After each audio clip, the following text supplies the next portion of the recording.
Olá, muito boa tarde. Você vai ver a seguir no TVE Esportes deste sábado. A HFUC conquista tetracampeonato do Regional Sul-Sudeste de Futebol de Cegos. Fora dos playoffs do Novo Basquete Brasil, União Corinthians planeja a próxima temporada. Uma conversa com a judoca Enia Pires, destaque da seleção brasileira na Copa Europeia Júnior em Paris. E ainda, tiro com arco, rugby e a agenda esportiva. O TVE Esportes está começando.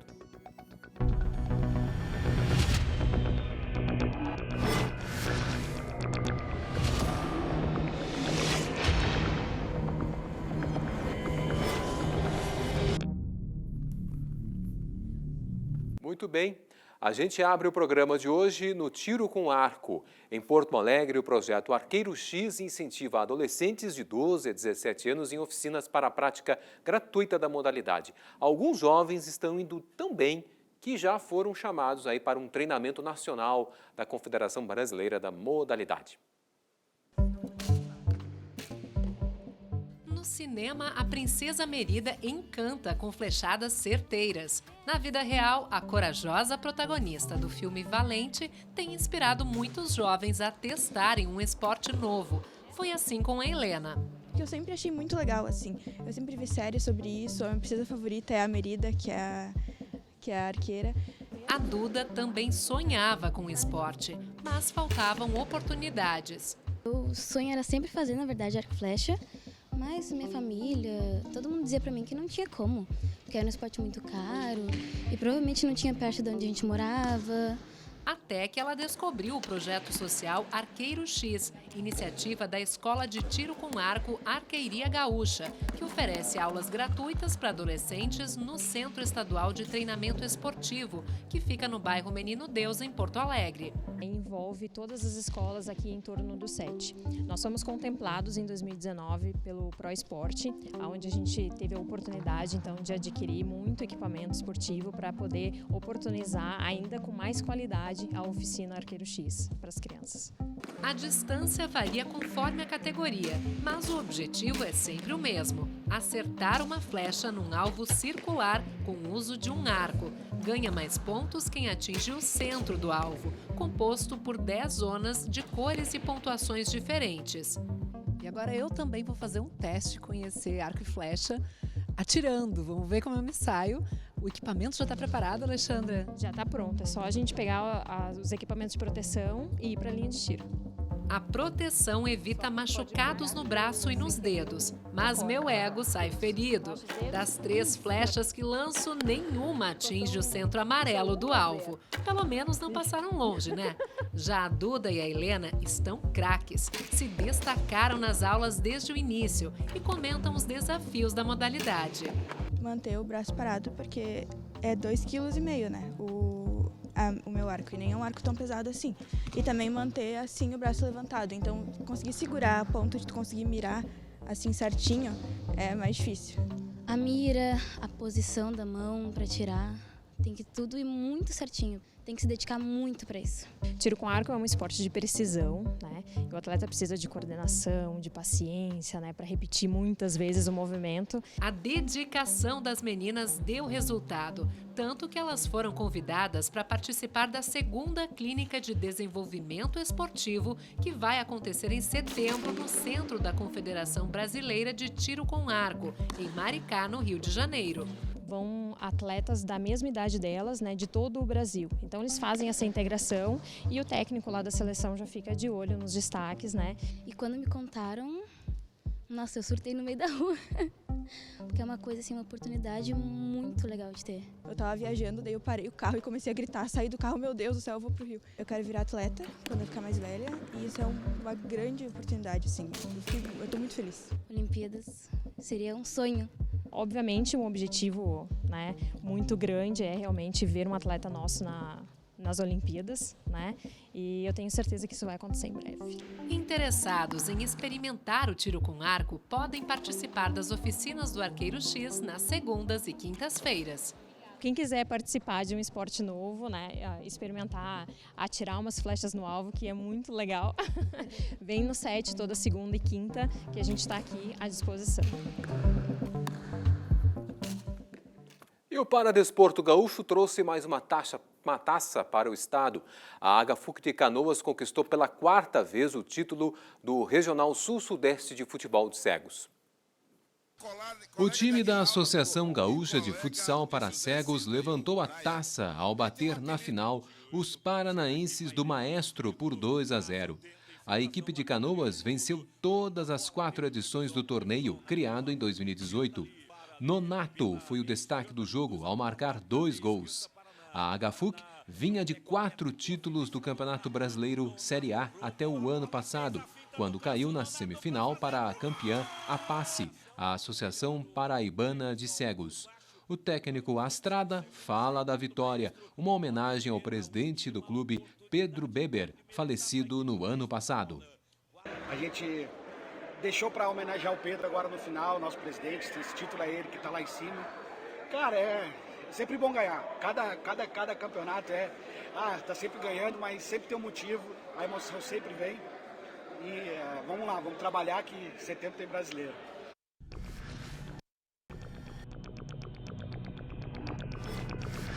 Copa América de Futebol de Cegos. Nesta segunda-feira até o próximo sábado, o Centro de Treinamento Paralímpico em São Paulo vai reunir as 8 melhores seleções da modalidade no chamado Grand Prix.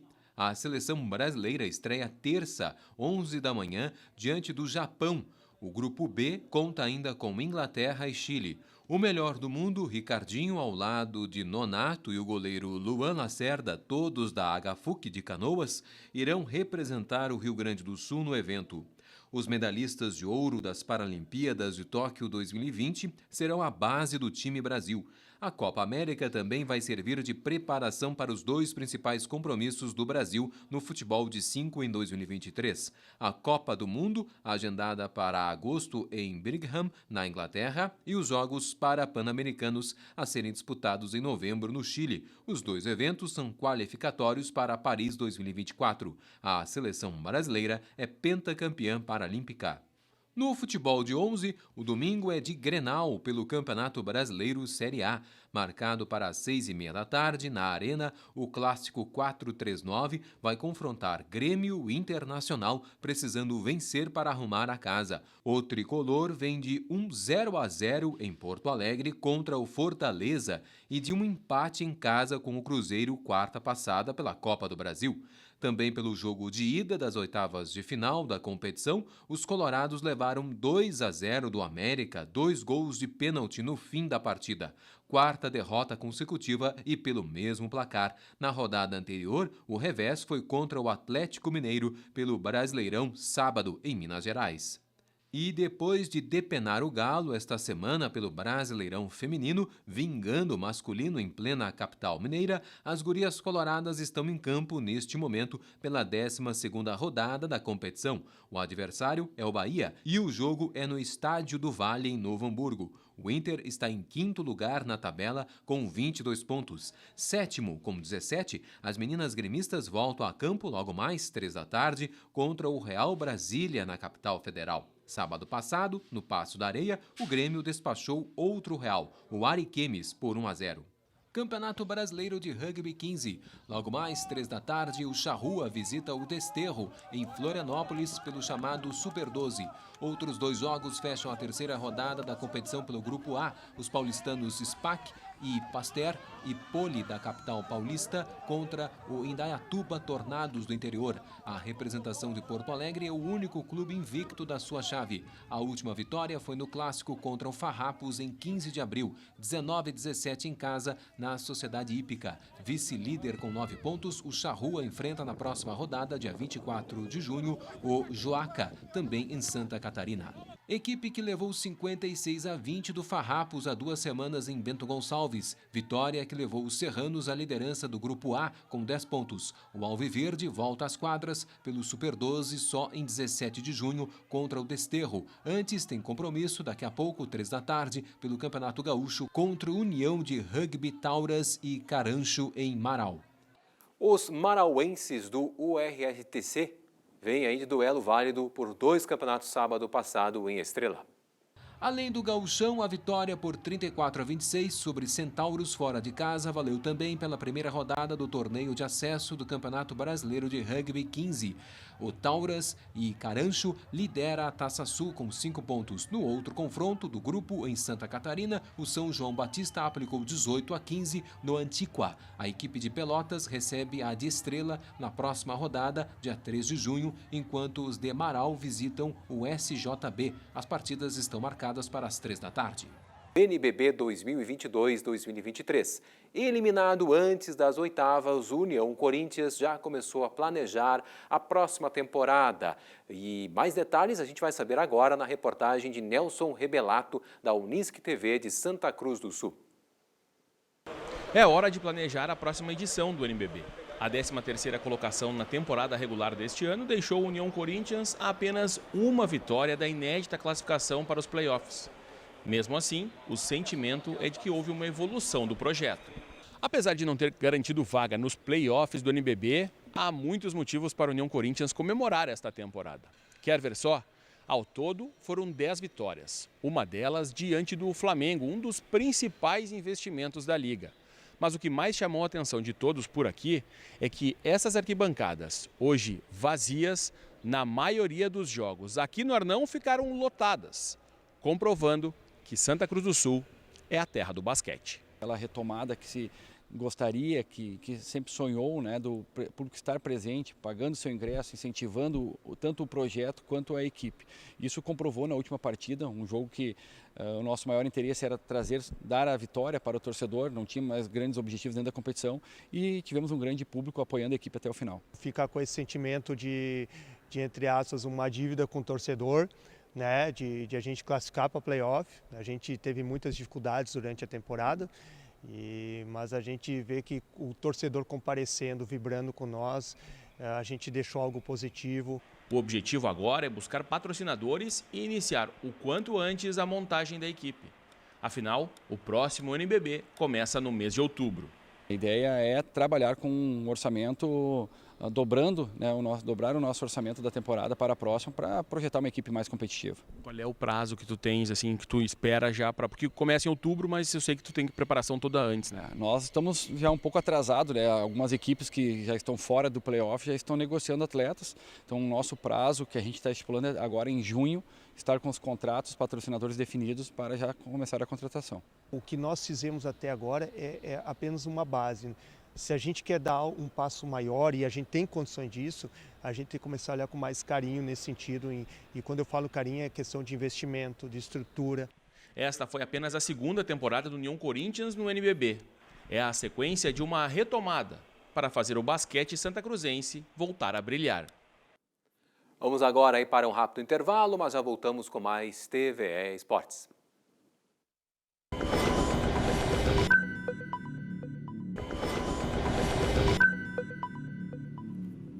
De volta com o TVE Esportes, agora para falarmos de velocidade. Terminou agora há pouco a segunda bateria de treinos livres para a terceira etapa da Stock Car Pro Series, que marca o retorno da competição mais importante do automobilismo brasileiro ao circuito de Tarumã, onde tudo começou em 1979. Mais corridas de carro e outros esportes este final de semana, fique sabendo agora no segundo tempo da agenda.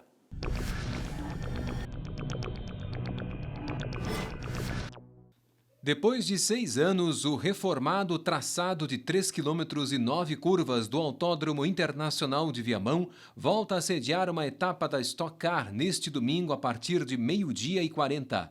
As últimas corridas do campeonato em Tarumã foram em 22 de outubro de 2017, com vitórias de Daniel Serra e Ricardo Maurício, esse o atual líder da competição com 70 pontos. Ao lado de algumas das maiores feras brasileiras das pistas, como os ex-Fórmula 1 Rubens Barrichello, Felipe Massa, Nelsinho Piquet e Ricardo Zonta, entre outros, destaque para um gaúcho que estreia na categoria principal, Arthur Leist. O hamburguense vai pilotar o Toyota Corolla de Tony Kanaan, que treina nos Estados Unidos para as 500 milhas de Indianápolis. Sua última corrida é pela Fórmula Indy dia 28. No ano passado, Leist terminou em terceiro lugar a temporada da Stock Series. A categoria de acesso à Stock Car tem largada da primeira bateria em Tarumã logo mais 2h20 da tarde. No grid, os gaúchos Arthur Gama e Gabriel Robi, terceiro e quarto colocados na classificação geral. Na categoria principal, César Ramos e Lucas Coll também correm em casa. O circuito de Tarumã também será palco neste domingo da segunda etapa da Copa Shell HB20 2023. E outra pista aqui do estado, o Velopark, recebe neste sábado e domingo 2 etapas do Ultimate Drift Brasil. As provas qualificatórias terminaram agora no final da manhã. A largada para a terceira etapa é daqui a pouco, 1h30 da tarde, com o Top 32. 2 horas depois começa o Top 16. A quarta etapa amanhã acontece nos mesmos horários. Chancelado no país pela Confederação Brasileira de Automobilismo, o Drift é uma modalidade em que 2 competidores devem completar um percurso com os carros escapando de traseira nas curvas e deslizando na direção oposta. O piloto que alinhar as rodas da frente com as de trás perde pontos. Vence quem definir melhor o traçado, a angulação do veículo, velocidade, técnica e agressividade ao volante. Cerca de 40 pilotos vão competir em 2 categorias, a Pro e a Light. O Ultimate Drift é o campeonato brasileiro da modalidade. A próxima etapa está programada para os dias 1º e 2 de julho. Um dos 6 circuitos que sediaram a competição no ano passado, o Autódromo de Nova Santa Rita, fica no quilômetro 428 da BR-386. Aberta na última quinta-feira, a 25ª edição do Erechim Rally Brasil, que se estende até o início da tarde de domingo, valendo pontos para 3 competições. A terceira etapa do Sul-Americano e do Brasileiro de Rally de Velocidade e a segunda do Campeonato Gaúcho da modalidade. Com mais de 50 carros, o grid é um dos maiores da temporada. Na competição nacional, os gaúchos João Barros Neto, piloto, e João Remor, navegador, lideram a categoria Rally 5. Na Rally 2, para veículos com tração nas 4 rodas, a dupla Juliano e Rafael Sartori estão em terceiro. Mesma posição de Alan Serro na Rally 4. A rodada de Erechim conta ainda com um atrativo extra, o Campeonato Brasileiro de Rally Cross Country. A gaúcha Viviane Jungblut está na cidade italiana de Piombino, onde compete neste sábado pela Copa Europeia de Águas Abertas. A nadadora do Grêmio Náutico União vem de um 5º lugar na primeira etapa da Copa do Mundo da modalidade, dia 8 no Egito. Segunda melhor brasileira na prova, disputada em um resort no Mar Vermelho, Viviane chegou um segundo atrás da campeã olímpica Ana Marcela Cunha, a terceira colocada. A competição foi preparatória às atletas já classificadas para o Mundial de Fukuoka, no Japão, onde serão disputadas as primeiras vagas olímpicas da maratona aquática para os Jogos Olímpicos de Paris 2024. Outros 2 atletas do União competiram no Egito. Matheus Meleque, de 17 anos, conquistou o 3º lugar na categoria Júnior e 18º na classificação geral. Já Bernardo Gavioli, de 18 anos, terminou em 28º lugar. As ginastas Andresa Lima e Rafaela Oliva e o técnico Eliseu Burtet, todos do Grêmio Náutico União, serão os representantes gaúchos no Pan-Americano de Ginástica Artística que começa amanhã na cidade colombiana de Medellín. Rafaela foi prata no solo e bronze na trave no Troféu Brasil da modalidade em abril. Terceiro lugar em Sergipe, a paraense Andresa foi campeã de salto e solo no Pan de 2022. Santa Maria cedia neste final de semana o Campeonato Gaúcho de Luta de Braço. São esperados cerca de 70 atletas de diferentes regiões do Rio Grande do Sul. Os participantes serão divididos por peso dentro das categorias Sênior, Master, Sub-23, Feminino e Iniciante. Os primeiros colocados se classificam para a etapa nacional. Também será definido um campeão absoluto, numa disputa de todos contra todos. A pesagem oficial acontece neste sábado, das 2 às 6 da tarde, no CT da Associação Santa Mariense de Luta de Braços, a Assalbra, e no domingo, das 10 da manhã ao meio-dia, no Shopping Praça Nova, local do evento. Campeonato Gaúcho de Kung Fu Wushu. A 26ª edição do evento acontece neste domingo no Ginásio Geraldo Santana, em Porto Alegre, com uma série de atrações. A tradicional Dança do Dragão abre a competição, que tem por tema central este ano o Festival das Lanternas. Os competidores se enfrentam em confrontos no Kung Fu tradicional nas categorias masculino e feminino, adulto e infantil, além do Sanda e do Suai Ji Ao, que são competições de luta livre e boxe chinês, e as sequências de movimentos coreografados que simulam defesa e ataque, o Taolu Esportivo. A promoção é da Confederação Gaúcha de Kung Fu Wushu.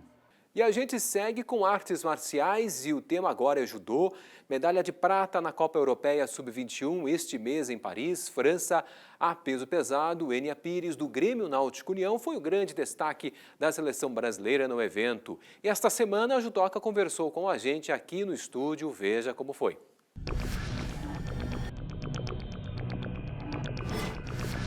Tudo bem? Tudo certo? Tudo bom. Bom, queria que tu falasse primeiramente justamente desse caminho que tu teves lá em Paris. É uma competição que foi importante justamente pela questão de experiência, né, da tua experiência internacional. A gente vê ali nas tuas redes sociais que realmente foi algo foi marcante para ti na tua vida, assim. Mas queria que tu falasse primeiramente das competidoras, como é que foi esse caminho? Foram só apenas francesas nos tatames? É isso que tu enfrentaste lá ou teve também outras nacionalidades? Bom dia. Não, a maioria das adversárias foram francesas. Até a final, eu encarei 3 francesas e uma israelense. Tá. Na primeira luta, eu encarei uma francesa, na segunda, israelense, e as outras 2, o restante das francesas. Mas eu posso dizer que foi uma competição bem difícil, porque eu não estava esperando o meu resultado. Não, foi surpresa para ti também. Foi. Eu realmente não estava esperando o meu resultado. Tanto é que toda luta que acabava e eu conseguia a vitória, eu comemorava. E eu não sou de comemorar antes da final. Mas eu acho que foi um resultado, para mim, assim, que eu me superei e eu também não estava esperando, porque a gente sempre tem aquela opinião que pessoas da Europa são melhores que a gente, né? Tanto pela questão dos outros esportes, pela questão da fama que tem, mas foi muito bom pegar em outros kimonos e perceber que o nível de judô é igual, de país para país. Tu pôde perceber que até mesmo que os teus treinos, os teus treinamentos aqui no sul do Brasil, eles estão nivelados, por exemplo, em âmbito mundial. É isso que dá para se tirar essa conclusão, ou próxima disso, vamos dizer assim? Olha, eu tirei essa conclusão principalmente com o meu resultado. Tá. Porque eu fui para lá achando que faltava alguma coisa. Tu achava que faltava, quando tu entrou na competição, vai faltar muito para poder chegar no nível dessas atletas? Eu acho que era o nervosismo, porque a minha categoria tinha umas 20 meninas inscritas. Então, até o sorteio das meninas que eu ia lutar, tinha muito aquele nervosismo. Meu Deus, o que eu vou fazer na competição? A gente está vendo aí uma das tuas lutas. Essa é a final? Essa foi a final. Uhum. Tá. Essa foi israelense? Não, essa foi a francesa. Tá. Eu acho que... Can. Ela é número 1 no ranking mundial sub-18. Uhum. E eu acho que foi a segunda luta mais difícil da minha competição. A principal foi a semifinal. Ela é alta. Ela é alta e muito forte. Sim. Mas acho que foi algum erro meu ali na hora que eu não estava conseguindo responder muito bem na pegada dela. Mas acho que a luta mais difícil que teve foi na semifinal, que eu enfrentei uma francesa que ela era bem pesada. Uhum. E, claro, eu sou da categoria mais 78, mas eu ainda assim tenho dificuldade para lutar com meninas mais pesadas, porque eu, particularmente, quase sempre sou a mais leve da categoria. Sim. Mas, graças a Deus, deu tudo certo e consegui a vitória para chegar na final. Legal. Bom, qual é a característica dessa atleta aí? Ela é número 1 do mundo. O que tu, claro, tu falou, ela é pesada e alta, mas até na luta, assim, o que dá para se concluir da luta dela? Assim, o que tu pôde concluir da luta dela? Na verdade, a luta dela não é muito a questão de técnica, a questão dela é mais de força. Sim. Então, na hora que ela subia a pegada em mim, eu tinha um pouco de dificuldade de defender, porque ali no vídeo em si deu para ver que eu sou muito menor que ela. Eu acho que era questão de uns 15, 20 centímetros, porque ela passava muito do meu ombro. Mas eu acho que a questão mesmo foi a dificuldade que eu tinha de travar a pegada dela. Mas Sim. eu acho que eu fiz uma boa luta com ela, porque ela sofreu um pouco para ganhar de Sim. mim, mas aconteceu que ela se saiu melhor na luta. Exato. Bom, diante do que tu pôde acompanhar ali, diante de toda dessa tua experiência, assim, o que tu acrescenta aí na tua caminhada, né? E falar um pouquinho justamente agora, que tem Aracaju, tem o Aberto Sub-23, e o que também isso vai te acompanhar aí nessa caminhada? Eu acho que esse título, esse vice-campeonato foi muito importante para minha caminhada, porque, primeiramente, acho que a visibilidade que a gente recebe é muito importante, sabe? Eu nunca tinha ido para um campeonato europeu, Sim. nunca tinha ido participar de um campeonato fora do país, só no Equador, no Sub-18, mas foi o Pan-Americano, e o primeiro campeonato na Europa, já saí com Sim. vice-campeão, e simplesmente dá orgulho para muita gente. Exato.